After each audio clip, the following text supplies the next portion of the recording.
천일국 주인 우리 가정은 참사랑을 중심하고 4대 심정권과 3대 왕권과 황조권을 완성할 것을 맹세하나이다.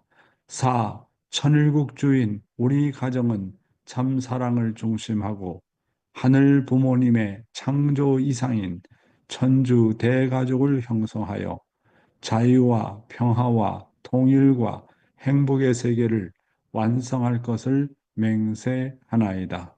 5. 천일국 주인 우리 가정은 참사랑을 중심하고 매일 주체적 천상세계와 대상적 지상세계의 통일을 향해 전진적 발전을 촉진화할 것을 맹세하나이다. 6. 천일국 주인 우리 가정은 참사랑을 중심하고 하늘 부모님과 참 부모님의 대신 가정으로서 천운을 움직이는 가정이 되어 하늘의 축복을 주변에 연결시키는 가정을 완성할 것을 맹세하나이다. 7. 천일국 주인 우리 가정은 참사랑을 중심하고 본연의 혈통과 연결된 위하는 생활을 통하여 심정문화 세계를 완성할 것을 맹세하나이다. 8. 천일국 주인 우리 가정은 참사랑을 중심하고 천일국 시대를 맞이하여 절대신앙, 절대사랑, 절대복종으로 신인의 일체 이상을 이루어 지상천국과 천상천국의 해방권과 석방권을 완성할 것을 맹세하나이다. 그러면 우리를 대표해서 가와사키 게이코상께서 기도해 주시겠습니다. 다 함께 기도하겠습니다. 尊貴なる天皇父様、天地人、誠の皇后様、ご静恩心より感謝申し上げます。今日は天一国12年、天暦9月12日、陽暦2024年10月14日を迎えました。六戦争が行われて42周年目になるこの記念の日に、こうして代表を祈祷させていただけることを心から感謝申し上げます。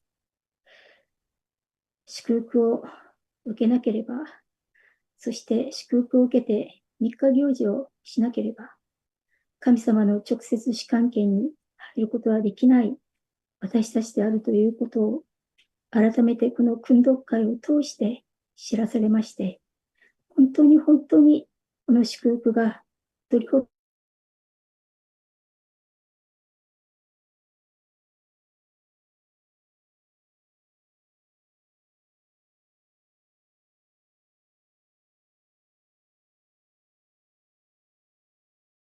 教えてくださっていることに、本当に本当に感謝申し上げます。神様は遠くから見つめて、私たちの苦しみをかわいそうにと見ている方ではなく、私と共にあって、私の苦しみを共に味わって、苦しんでくださっている方であるということをまた知りました。自分が自分だけ我慢すればいいとか、忍耐すればいいとか、そういう問題ではなく、本当に自分の問題を解決して、神様の苦しみを解放させてあげなければいけないのは、私の問題は私がしなければいけないのだということを強く決意しております。私一人では本当に何もできなくて、長い間放っておいたその問題も数多くありますけど、この訓読会を通して、日々涙の悔い改めをさせていただきながら、少しずつ変われるのではないかという希望を持って、日々過ごさせていただいていることに感謝いたします。今日もこうしてヨン先生の御言葉を多くの兄弟姉妹たちが聞きながら、自分を悔い改めたり、感謝したり、ひらめきがあったり、いろいろあると思いますけれども、一人一人に働きかけたい天皇皇様がいらっしゃるということを本当に感じながら、共にいて、私の喜び、悲しみ、苦しみを共に味わってくださっている神様がいらっしゃるということを思って、また、この運動会、参加するにあたりまして、足らない祈りですけれども、日々感謝を込めて、川崎祝福中止家庭川崎恵子の名によってご報告申し上げます。아주, 네, 아주 의미 깊은 기도 정말로 감사하고요. 그렇습니다. 여러분, 우리가 여러 가지 사정도 있고, 어려움도 있고, 시련도 있지만, 어떻게 해야 내 마음이 평안함을 찾을 수 있느냐 하면, 아버님 말씀이 정말 맞아요. 내가 먼저 위로해야 위로함을 받습니다. 그렇잖아요? 내가 하나님의 어려운 사정과 아픔과 고통과 한을 먼저 알고 그 하나님을 위로하면 내가 진정으로 위로함을 받습니다. 그래서 인간의 모든 문제는 하나님을 진정으로 알고 하나님의 사정을 알아가면서 하나님의 심정을 알아가면서 하나님의 소원을 알아가면서 진정으로 하늘의 아픔을 내 아픔으로 알고 위로해 드릴 때 내가 위로함을 받습니다. 하나님의 문제를 나의 문제로 생각할 때 나의 문제가 풀립니다. 그렇죠? 그 여러분이 정말 사랑받고 싶다, 위로받고 싶다, 인정받고 싶다 할 때는 반대로 해야 돼요. 그래서 하나님을 진정으로 인정해 드리는 일. 하나님은 나의 아버지시다. 나의 부모다. 그렇게 먼저 하나님을 인정하고 내가 대상의 입장에 들어가면 뭡니까? 모든 문제가 해결이 됩니다.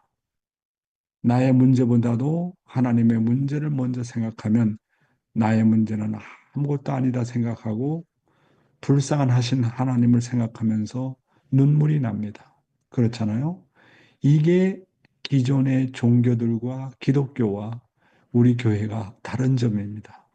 그렇잖아요? 그래서 우리가 진정으로 남을 먼저 위로하고 하늘을 먼저 위로할 때 내가 위로함을 받는다는 거.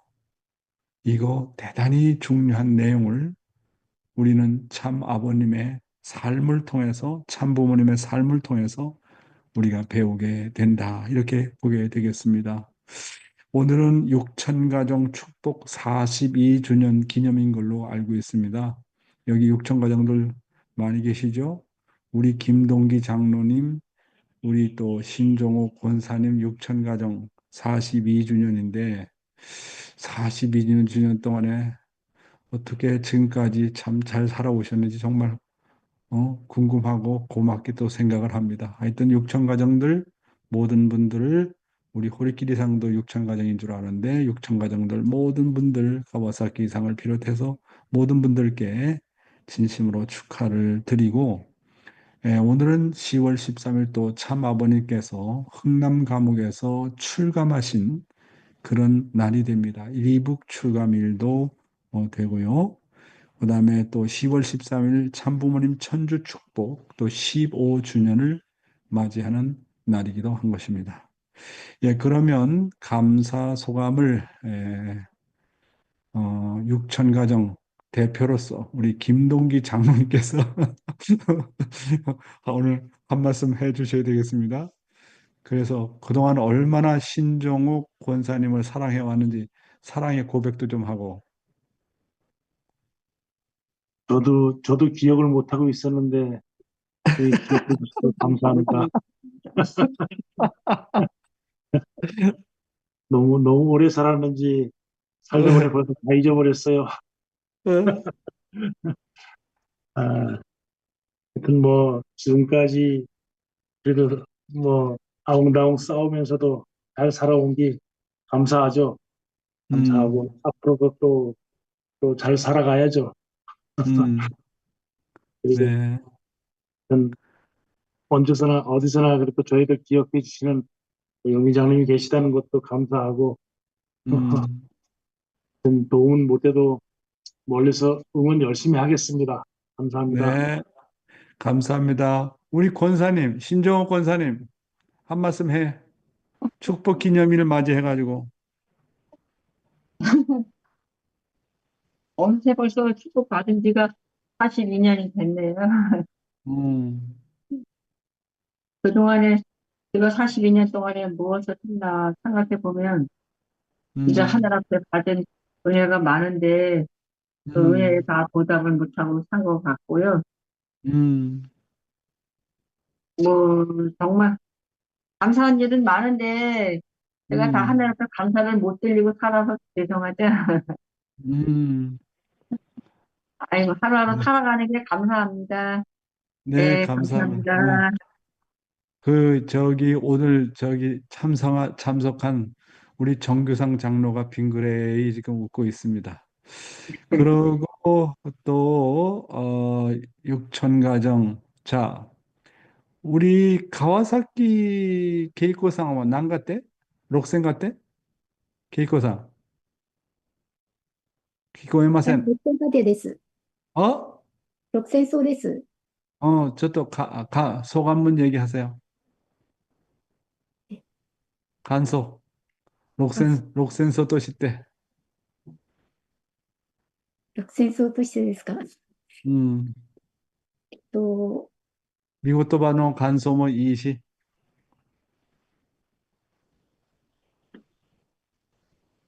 まあ、長い間っていうか、42年もあっという間に、なんか一瞬一瞬生きている間に42年経ってしまったという、そういう 음, 感じですね。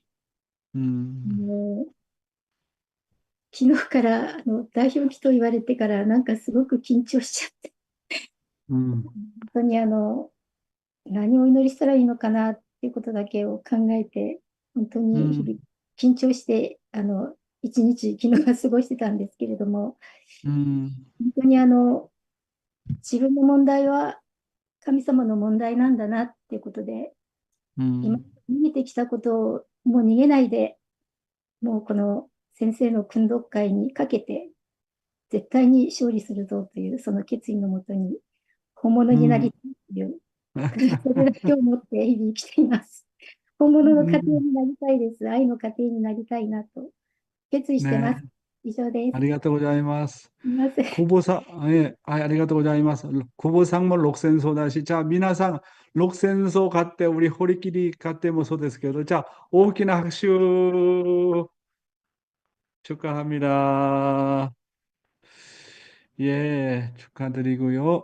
예, 그리고 10월 30날이 6,500가정 축복 36주년인데 제가 6,500 축복을 정말 늦게 받았어요, 제가. 원래 6,000가정에 들어가는 레벨인데 근데 우리 부인이 얼마 전에 당신은 나랑 같이 살면서 축복 기념일을 기억한 적이 있었어? 물어보더라고. 그러니까 김동기 장로님처럼 지나가 보면 잊어버리고 지나가 보면 잊어버리고 그래서 나보고 이제는 잘 기억을 하라고 그러면서 얘기를 하고 그래서 이제 36년 만에 아마 처음으로 우리가 이제 나가서 이탈리아 레스토랑에 가서 점심 식사를 하기로 했습니다. 그래서 아마 굉장히 기대하고 있는 것 같은데 정말 해외에 있다 보니까 진짜 그것도 그렇고 내가 관심이 부족하죠. 물론 인사는 했죠. 했지만 같이 나가서 식사하고 커피 마시고 우리 부인은요, 뭘 좋아하느냐 하면 기뻐하느냐 하면 함께 있으면서 얘기하는 것을 좋아해요. 그다음에 두 번째로 봉사하는 걸 정말 봉사하는 걸 좋아해요. 내가 부인 앞에 직접 서빙하는 걸 좋아한다니까. 근데 내가 이 분야를 잘 못하거든. 다른 사람한테 서빙은 잘하는데 부인한테 서빙을 못한다고. 그래서 아주 이제 지금까지 했던 것을 다 회개하고 지금부터는 정말 잘해야 되겠다 생각하고 뭐, 뭐 이탈리아 레스토랑 간다니까 벌써 흥분해가지고 아주 그래서 요즘에 우리 부부는 신혼부부 생활을 하는 것 같이 지금 살고 있습니다. 그래서 여러분들의 염려와 사랑 앞에 정말로 감사하고 우리 아침에 훈독회가 정말로 참사랑의 훈독회가 되어서 개인의 문제가 해결되고 여러분의 부부가 정말 참된 부부가 되고 정말로 누구보다도 하늘 부모님과 천지인 참부모님, 특별히 어머님을 사랑하는 그런 훈독회가 되고 여러분의 생활에서 모두가 승리하시는 그런 가정이 되시기를 진심으로 바람하지 않습니다. 예, 그래서 오늘 좀 시간이 지났기 때문에 바로 그러면 훈독회를 들어가는 시간을 갖도록 하겠습니다. 잠깐 기다리세요. 네.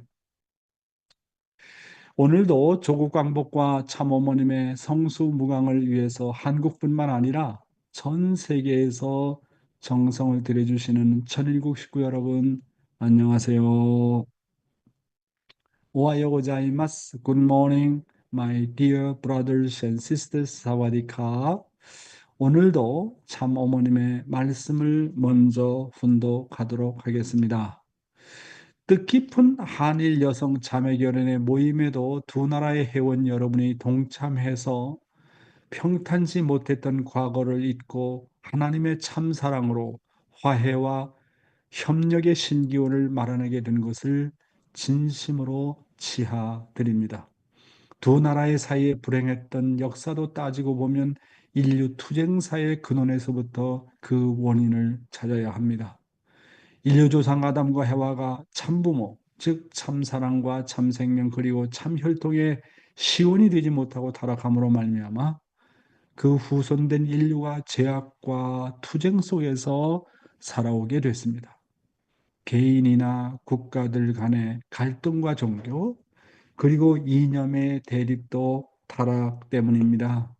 하나님의 구원 섭리는 참부모를 다시 찾아 세워서 선한 창조 이상을 이루시는 것입니다.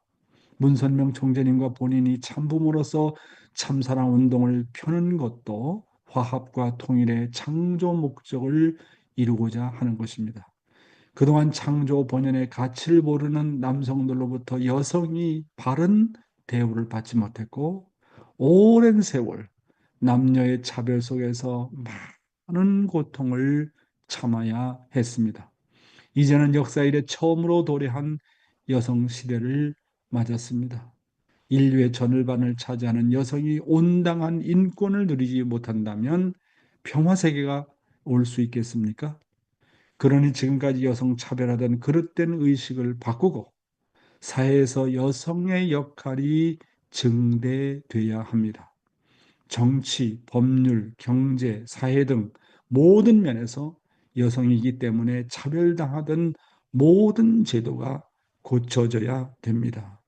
사랑하는 친구 여러분, 참어머니께서 한일 여성 자매 결연의 모임에 대해서 말씀하신 내용입니다. 그것은 어떤 의미를 갖고 있는 것인지 오늘은 한일 여성 자매 결연에 대한 참 아버님의 말씀을 통해서 알아보는 시간을 가지도록 하겠습니다. 예, 이번 1992년 4월 11일을 중심 삼고 어머니를 비로소 참 아버님의 옆에 세운 것입니다. 장성기 완성급을 넘어 타락하지 않고 하나님을 대할 수 있는 시대에 들어왔습니다. 그래서 이제 이 대회와 함께 축복가정과 세계 인류가 국가를 넘어서 한 길로 들어갈 수 있는 이러한 역사적인 전환 시기가 오지 않을 수 없다는 것입니다. 그러므로 해와 국가인 일본의 여자들과 아담 국가인 한국의 여자들을 연결시키는 자매결연을 1차, 2차, 3차를 통하여 함으로써 세계 여성 해방 선포가 벌어지는 것입니다. 미국 여자들이 평등권을 내세우면서 남자보다 낫겠다고 하는 그런 해방이 아닙니다. 이제 우리 여자들도 당당히 커야 되는 것입니다. 그래야 하나님을 대해 가지고 남자와 동등한 자리에서 상대적으로 설 수가 있는 것입니다. 아주 중요한 말씀의 내용이 되겠습니다. 참부모님은 1992년 4월 10일 세계평화 여성연합 창립대회를 중심으로 본격적인 여성 해방 시대를 선포하셨습니다. 이 창립대회를 중심으로 참 아버님은 참 어머님을 옆에 동등한 입장에 세우시고 장성기 완성급을 넘어서 세계적인 차원에서 타락하지 않고 하나님을 대할 수 있는 시대에 들어왔다고 선포를 하셨습니다.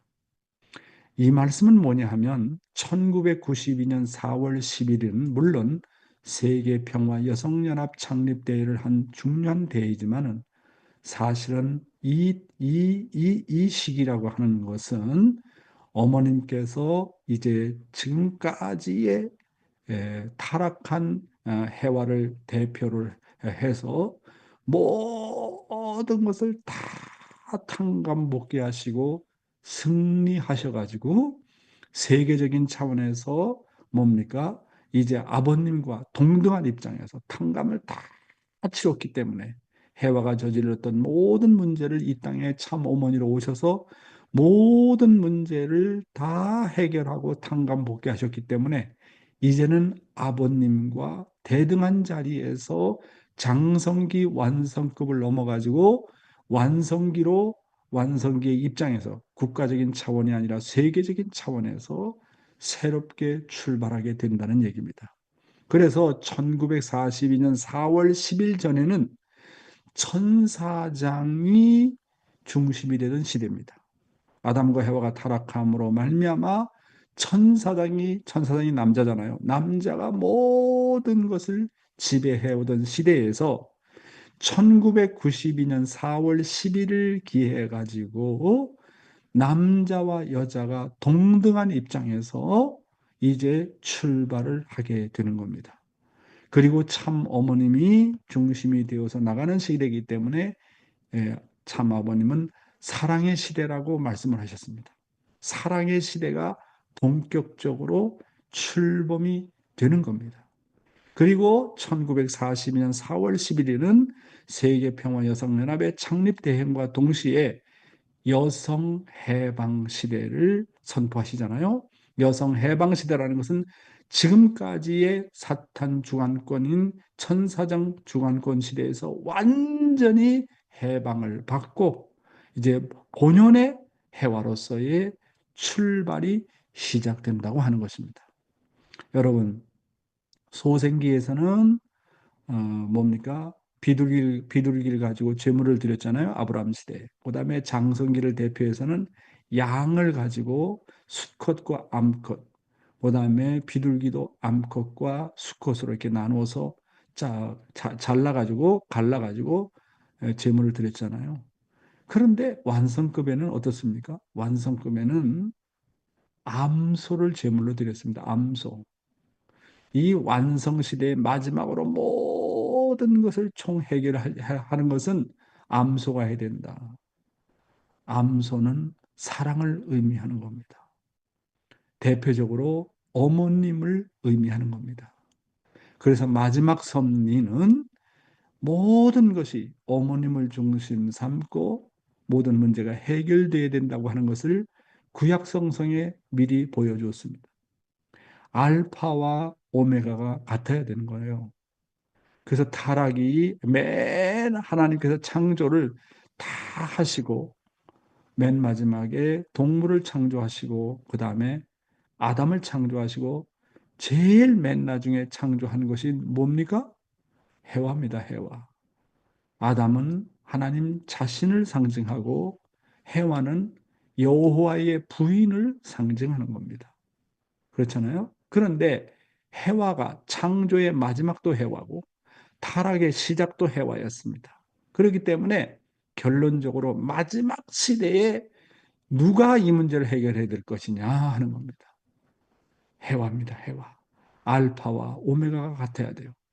맨 마지막에 창조가 해와였던 것처럼 모든 섭리도 최종적으로 해와가 종결짓지 않으면 안 됩니다.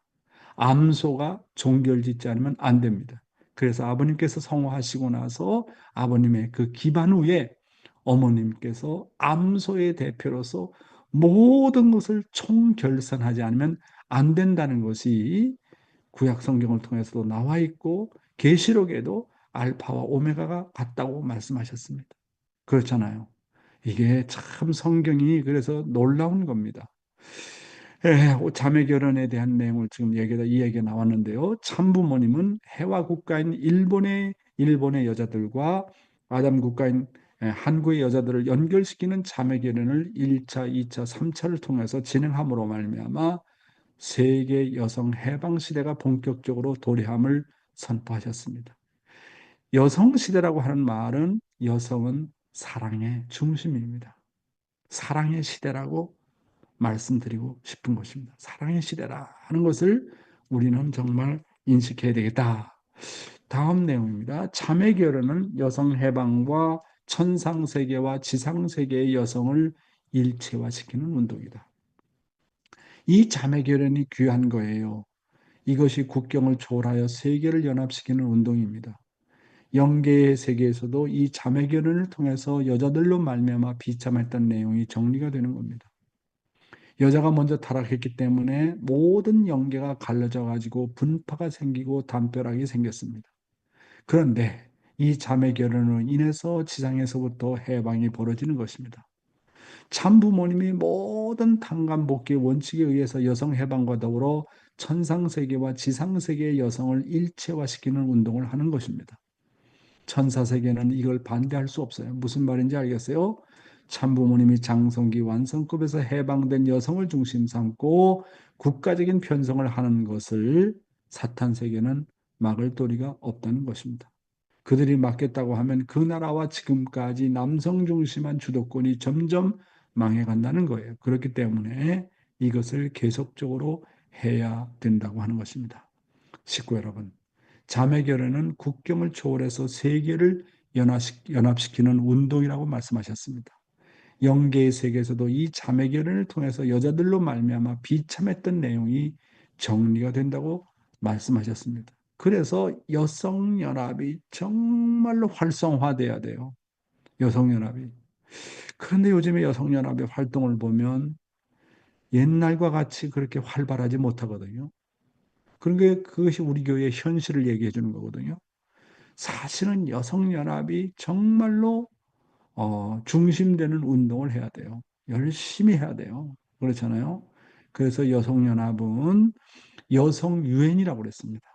그 다음에 UPF는 남성유엔이라고 했어요. 그래서 UPF와 WFWP가 정말 잘 주고 잘 받아가지고 결론은 부모 앞으로 돌아가자. 그 부모 앞으로 돌아가자는 운동이 바로 가정연합입니다. 가정연합은 하나님을 상징하는 거기 때문에 여성연합도 결국은 가정연합과 연결돼야 되고 UPF도 결국은 가정연합을 통해서 모든 목적을 이루지 않으면 안 된다는 게 아버님 말씀 아니겠습니까? 오늘 자매 결혼에 대해서 말씀하시는데 자매 결혼은 여성 해방과 더불어 천상 세계와 지상 세계의 여성을 일체화시키는 운동을 하는 것이다. 그렇습니다. 자매 결혼은 이렇게 일체화 운동을 하는 내용이기 때문에 우리의 가정에서도 남편들은 천사장의 대표로서 정말로 아내를 하나님처럼 모셔야 됩니다. 그래서 가정에서 여자가 중심으로 자리 잡을 때, 사랑의 중심으로 자리 잡을 때 그 가정에 평화가 오는 겁니다. 그렇죠? 우리 김동기 장로님 잘 들으셔가지고 우리 신종호 권사님을 어머님처럼 잘 모십시오.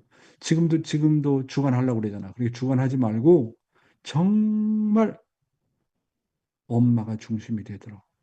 저도 이 가정에 와가지고 이 과거에 뭐 대륙회장 했다, 뭐 국가 메시아다, 뭐 그거 포지션 벌써 다 지워버리고 저는 가정에 돌아와서 완전히 하나서부터 열까지가 우리 부인이 중심입니다.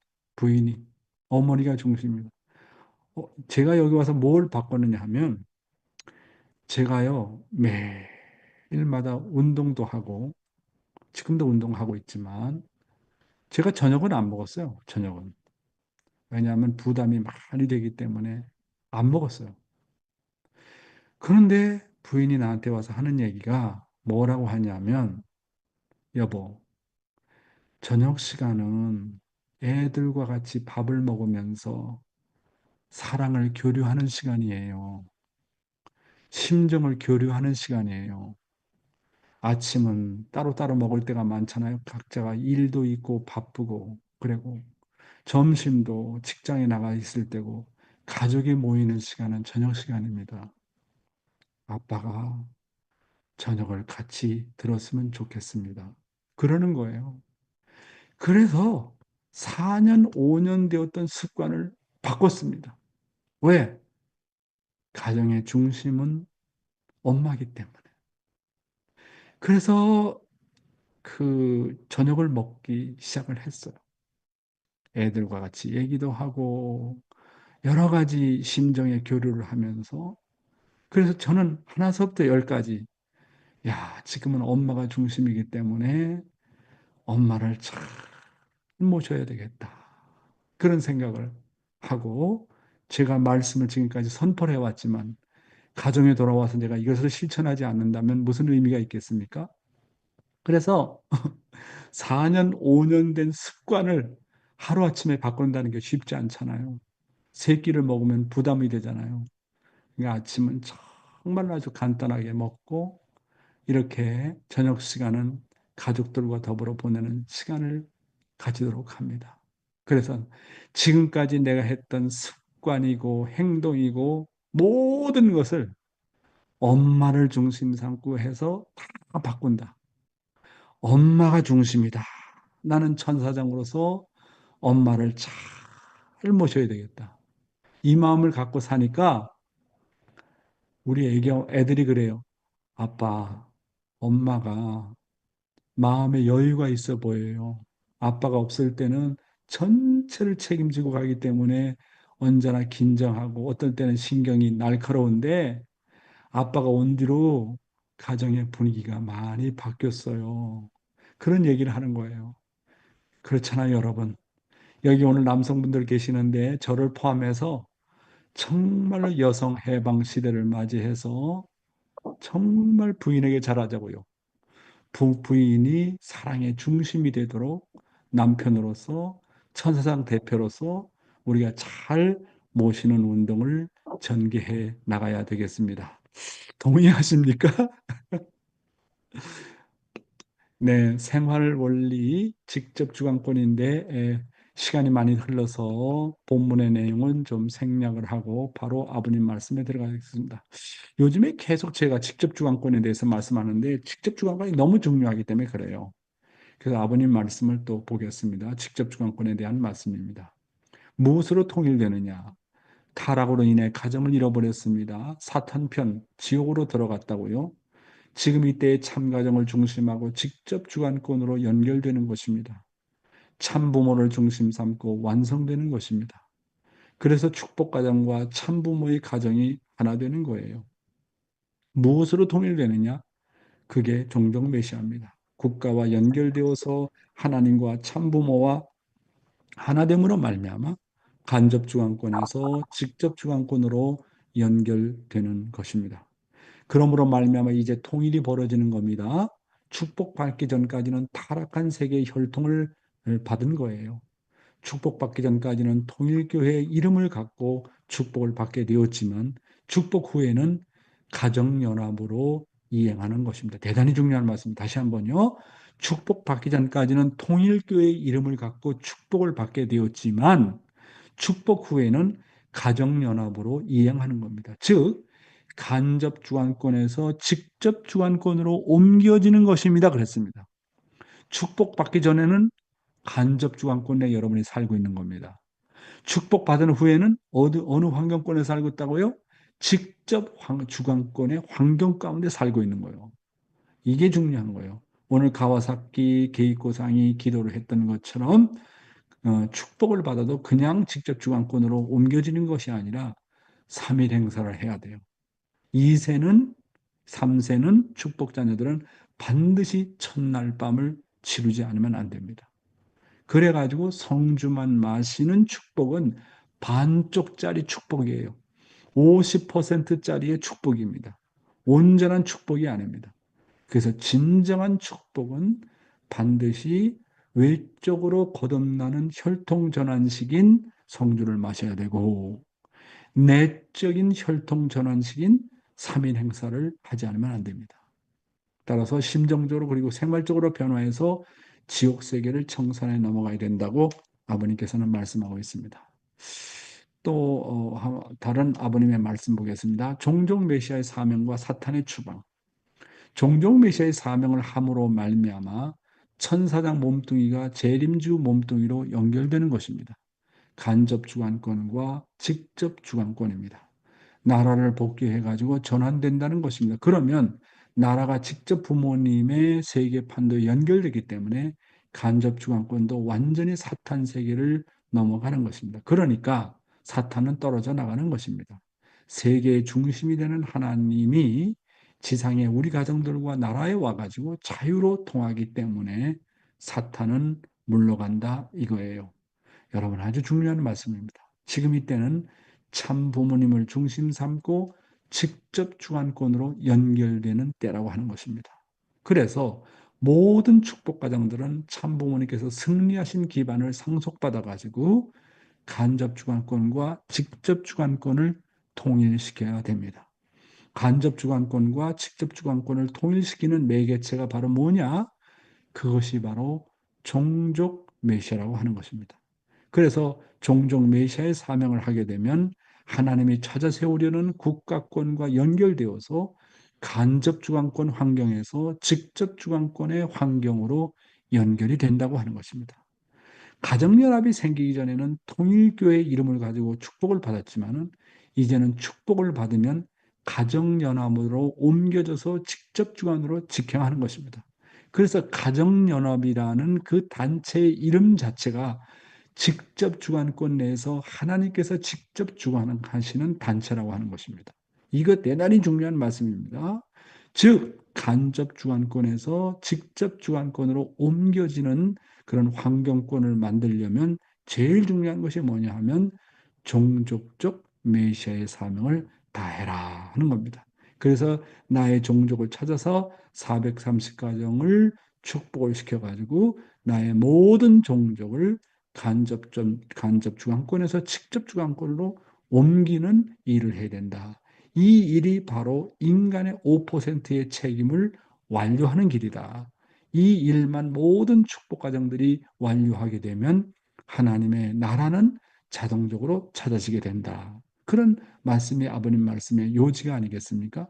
그래서 아버님께서 영계 가기 직전에도 바로 종족적 메시아의 사명에 대해서 강조를 많이 하시고 있는 것입니다. 오늘의 생명의 말씀은 진실한 사람과 부진실한 사람의 차이는 무엇인가라는 내용을 가지고 여러분과 한번 말씀을 나눠보겠습니다. 본문의 내용을 보겠습니다. 진실한 자신의 모습을 유지하는 방법. 우리는 무슨 일을 하든 진실해야 하지 않겠습니까? 각자 자기 개인으로서 진실해야 돼요. 각자 개인은 말씀으로 부활된 심정이 개인의 중심이요 기준이 되어야 됩니다. 그러면 진실한 자기 모습을 견지하려면 어떻게 하면 되겠습니까? 자기가 처해진 존재의 위치에서 성실한 마음과 더불어 책임에 대한 의욕을 가지면 됩니다. 이렇게 되면 자동적으로 실력을 보충하게 되고 늘 자기의 인격과 심정에 양식이 되고 힘이 되는 생각을 하게 됩니다. 그래서 생활에서 많은 비결을 얻어 가지게 됩니다. 그렇게 되면 실력이라는 것은 자동적으로 붙게 되는 것이요. 그런데 공상하고 공백이 있는 사람은 무능력하게 됩니다. 자기 책임에 대해서 아주 의욕이 없어지는 것입니다. 개체로서 가져야 될 진실을 못 가진 사람은 자기 책임에도 부실하게 됩니다. 다음 내용입니다. 진실한 사람과 부진실한 사람의 차이. 무능력하다, 부진실하다 하는 사람은 어떤 사람인가 하면 자기 개체에 대해서 심정적이고 성실한 자세를 충실히 갖추지 못하는 사람입니다. 이런 사람은 정말로 어쩔 수 없는 사람입니다. 이런 어쩔 수 없는 사람은 위기가 오면 거짓말할 수밖에 없습니다. 그러나 진실한 사람은 자기 자신이 딱한 입장이나 위기가 오면 오히려 자기 책임을 발휘할 수 있게 됩니다. 공부하는 학생이 평소에 성실하게 공부하면 시험때가 와도 걱정할 필요가 없습니다. 평소에 진실하고 실력이 있는 사람은 아무 염려 없이 자기가 갖추던 그대로 나타나기 때문에 어떤 상황이 와도 우수한 실력으로 통과하게 됩니다. 평소에 좀 공백과 공상이 많고 이러쿵저러쿵 생각을 가진 사람은 무슨 사건이 닥치게 되면 자기 실력으로는 못하고 눈치 보고 외식하고 모양을 냅니다. 무엇인가 남의 힘을 이용해서 어떻게 하든지 자기 부족한 부분을 메꾸어 가려고 합니다. 이런 자세를 가진 사람을 보면 사기꾼이 될 수밖에 없는 것입니다. 그런 사람은 위기가 임박하면 자기 정체가 폭로가 됩니다. 우리가 암만 복귀의 길을 가려고 해도 진실하지 못하면 뭘 합니까? 단감 복귀의 길은 무엇인가 하면 평소에 어떻게 살았느냐 하는 성실과 실력을 가지고 가는 것입니다. 평소에 진실한 사람은 위기가 와도 진실합니다. 정직합니다. 아니, 오히려 의욕적입니다. 비겁하지 않습니다. 담대해집니다. 이렇게 평소의 생활에 진실을 쌓아가는 사람은 위기가 없습니다. 그 사람에게는 어떤 시험이 와도 절대로 지지 않습니다. 왜? 자기에게 실력을 더 얻게 되는 계기가 되기 때문에 오히려 고맙게 생각하기 때문입니다. 그래서 우리가 청평에 가서 기도를 하고 중심령을 해방하고 무엇을 하고 20일 금식하고 40일 금식하고 일주일을 금식하고 그다음에 그렇게 말씀을 그렇게 우리가 정성을 들일 때는 뭔가 하늘과의 기준이 되기 때문에 자기의 좀 타락성이 숨겨지고 앞을 향해서 나갈 수 있죠. 그러나 내가 7일 금식을 하든 21일 금식을 하든 청평에서 중심령을 해방하든 해방하지 않든 천시몬의 기도에 참석하든 참석하지 않든 정성을 들이기 전과 정성을 들인 후나 나의 모습은 똑같아야 됩니다. 늘 그 마음을 유지해야 됩니다. 그렇잖아요? 물론 타락한 인간은 정성을 들여서 그 모든 내용을 극복할 수 있지만 늘 내 마음이 신앙을 하든 안 하든, 기도를 하든 안 하든 내 본심이 내 양심의 기준을 잘 유지할 수 있는 활동을 해야 된다는 그런 얘기가 되겠습니다. 다음 내용입니다. 인생의 노정의 공식. 평소에 진실을 쌓아가는 사람은 어떤 시련도 넘어갈 수 있기 때문에 환난 가운데도 감사하게 됩니다. 남이 볼 때 환난처럼 보이지만 그 본인에게는 더욱더 은혜스럽습니다. 걱정으로 위기를 맞이하는 것이 아니라 기쁨으로 맞이한다 그 말입니다. 이것이 인생 노정을 걷는 공식입니다. 그것은 지극히 정상적인 것입니다. 건강한 몸을 가진 임산부는 해산을 두려워하지 않는 것과 마찬가지입니다. 건강한 임산부는 해산을 쉽게 한다 그겁니다. 그러나 몸이 약한 부인은 온 집안 사람들과 주위 사람들이 걱정을 합니다. 이와 마찬가지로 평소에 자기의 심정적 수수작용을 착실히 해가는 사람은 어떤 곡절이 와도 위기가 와도 위기인 줄 모르고 통과합니다. 지금까지 말씀드린 내용을 좀 정리를 해 보았습니다. 신앙생활에서 부진실한 사람은 어떤 결과를 가져오게 되는가? 여러분 한번 체크해 보세요. 나는 진실한 사람인가, 부진실한 사람인가 하는 것입니다. 첫째로 부진실한 사람은 위기가 오면 거짓말할 수밖에 없다. 결국 자기 정체가 폭로가 된다. 평소에 공부를 잘하는 사람은 시험때가 와도 문제가 없습니다. 근데 평소에 공부를 잘하지 않았던 부진실한 사람은 시험때가 오면 자기 실력이 다 드러나기 때문에 옆 사람을 보고 컨닝을 한다든지 남의 것을 보고 베낀다든지 자기 정체가 폭로가 되는 겁니다. 그렇잖아요. 두 번째로 부진실한 사람은 생활 가운데서 쉽게 지치고 무능력하게 됩니다. 내가 하는 일 하나를 진실되게 하고 내가 하는 일이 하나님의 일이다라고 생각하고 내가 대하는 사람이 하나님이 보내신 사람을 내가 대한다라고 생각하고 한 가지 한 가지를 착실하게 진실되게 하나님과 더불어서 일을 해나가는 사람은 절대로 지치지 않습니다. 그리고 쉽게 부진실한 사람은 늘 엉뚱한 생각을 한다. 공상을 한다는 말은 엉뚱한 생각을 한다는 거 말 아닙니까? 공상, 공백이 많아요. 구멍이 많이 뚫려 있어요. 이러쿵저러쿵 뭐 남의 흉을 보고 뭐 불만 불평하고 그런 사람이 많다는 겁니다. 그리고 부진실한 사람은 무슨 사건이 터지게 되면 자기 실력으로 못하니까 눈치를 보고 외식하고 남한테 가서 힘을 빌리고 그러지 않습니까? 부진실하기 때문에 그렇다는 거예요. 그리고 남을 이용해서 어떻게 하든지 자기의 부족한 부분을 메꾸어 가려고 한다는 겁니다. 그리고 생활에서 진실하지 못하면 반드시 끝에 가서는 엄청난 대가를, 탕감을 치르게 되지 않습니까? 그런데 평소의 생활에 내가 성실하고 진실하게 되고 심정을 투입해서 하게 되면 탕감을 치를 필요가 없어요. 그 자체가 탕감을 치른 거 결과가 가져오기 때문에 그렇습니다. 그러니까 평소에 진실하지 못한 사람은 끝에 가서 모든 것을 다 몰아서 해야 되기 때문에 결국은 탕감을 치른다 하는 겁니다. 진실하면 지금의 시대는 진실하고 착실하고 성실을 다하게 하게 되면 탕감을 치를 필요가 없습니다. 무슨 일이든지 부진실한 사람은 마지못해서 하거나 조건적으로 하거나 습관적으로 하거나 그리고 형식적으로 하게 됩니다. 그렇게 되면 탕감이 따른다는 거예요. 조건적으로 해보세요. 조건 끝나면 탕감이 찾아옵니다. 습관적으로 해보세요. 내 심정을 활용하지 못하고 습관적으로 하게 되면 내 마음이 허해요. 감사하는 마음이 없어요.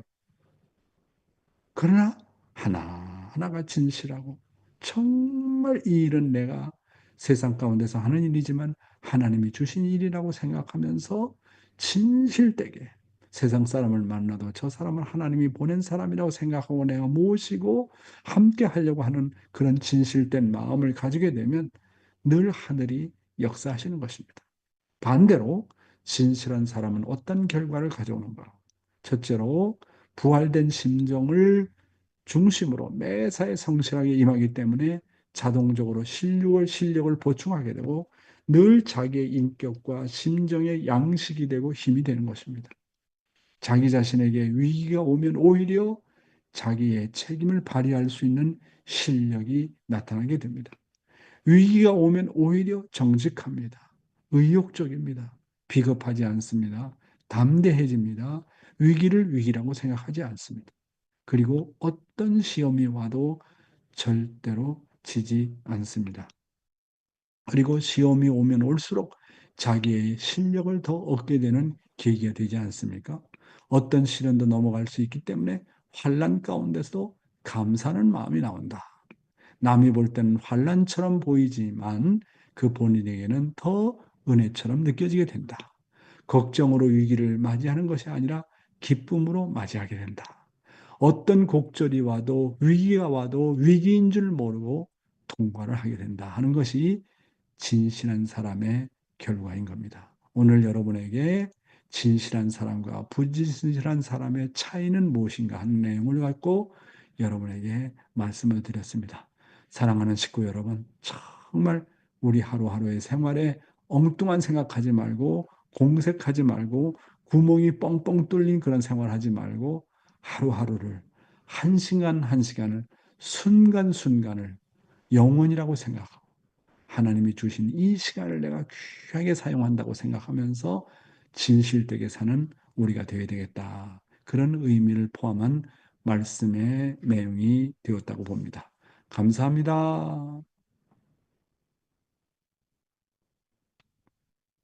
네.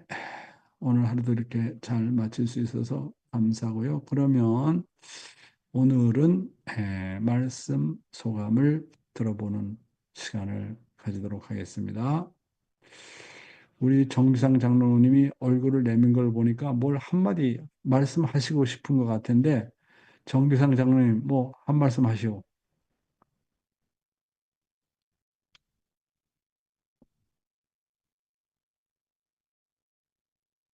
음소 됐어요. 말씀하세요. 됐어요. 네, 말씀드리고 싶어서 화면을 켠 건 아닌데요. 뭐 항상 오늘도 또 많은 은혜를 주셔서 감사하고요. 음, 제일 처음에 주신 말씀이 이제 내가 먼저 위로함을 받으려면 이제 위로를 해야 내가 위로함을 받는다는 그 말씀에 많이 공감을 했습니다. 그저께 손주가 좀 잠깐 아팠었어요. 그런데 그때는 하루 종일 거기에 신경이 아주 그냥 모든 신경이 손주한테 가니까 행복하지 않더라고요. 음, 그러면서 그날은 무슨 생각을 했냐면, 야, 하나님이 과연 행복한 날이 있으실까? 정말 효자, 효녀 노릇하는 사람도 있지만 또 이렇게 아파서 사경을 헤매는 사람이 또 한쪽에는 있고 정말 하나님의 행복한 날이 계실 수 있을까? 이런 생각을 해봤습니다. 그러면서 하나님을 좀 그날은 이유를 정말 하나님 정말 힘드시겠습니다. 정말 저희 가정이라도 해야 되겠다는 그런 또 생각을 했고, 그랬습니다. 그리고 이제 뭐 중간에는 또 커피 마시러 손님이 또 아침에 오시는 바람에 좀 자세히는 못 들었는데 이제 후반기에 마지막에 이제 진실에 대해서 정말 진심을 가지고 사람을 상대를 하니까 새벽이고 뭐 낮이고 뭐 그냥 시도 때도 없이 커피 마시러 손님이 막 쳐들어와요. 그러니까 제가 뭐 거짓말을 한다던가 뭐 좀 이선적으로 대한다든가 그러지 않고 항상 상대편의 그, 그 사람의 그 어려움, 그거를 계속 오시는 손님한테 그냥 이렇게 대화를 하면서 또 그 사람이 또 그런 것 때문에도 찾아오기도 하고 또 커피 마시는 것 때문에도 오기도 하지만 정말 진심으로 다 그 사람의 그 사정, 지금 현재 처한 사정을 어떻게 하면 좋을 것 같다라고 이렇게 에, 상담을 이렇게 하면서 하니까 그냥 새벽에도 커피 마시러 오고, 낮에도 커피 마시러 오고, 그래서 가끔 가다가 내가 아주 그냥 100점짜리는 아니래도 그래도 아무 때고 그저 마음 편안하게 뭐 밥도 먹으러 오고, 커피도 마시러 오고, 뭐 차도 마시러 오고 그러는 거 보니까 내가 지금 잘 살고 있다, 못 살고 있다라는 것은 뭐 어떤 점수를 매길 수가 없잖아요. 근데 일주일에 우리 집에 몇 사람이 커피를 마시러 오고, 몇 사람이 밥을 한 끼 얻어 먹으러 오고, 이런 걸 보면은 우리 가정이 지금 잘 돌아가고 있다, 안 돌아가고 있다라는 것을 저희가 그 음, 기준을 가지고 지금 잣대를 음, 하고 있는데, 음, 어쨌든 진심을 다해서 상대를 대해주니까 새벽이고 낮이고 막 음, 손님이 막 음, 찾아오고 그냥 그래. 그런 거, 음, 그래서 정말 진심으로 대해주니까 그렇게 음. 진심이라는 그 단어가 정말 중요하구나 이런 음, 생각을 하면서 감사했습니다. 감사합니다. 네, 아이고, 우리 장로님, 네, 늘 그렇게 베푸시면서 사시는 모습이 아름답습니다. 제가 서석교회 가서 개척을 할 때, 우리 정규상 장로님 집에 가서 그냥 밥을 엄청나게 얻어먹고 살았습니다. 진짜, 제 일생을 놓고 잊을 수 없는 그런,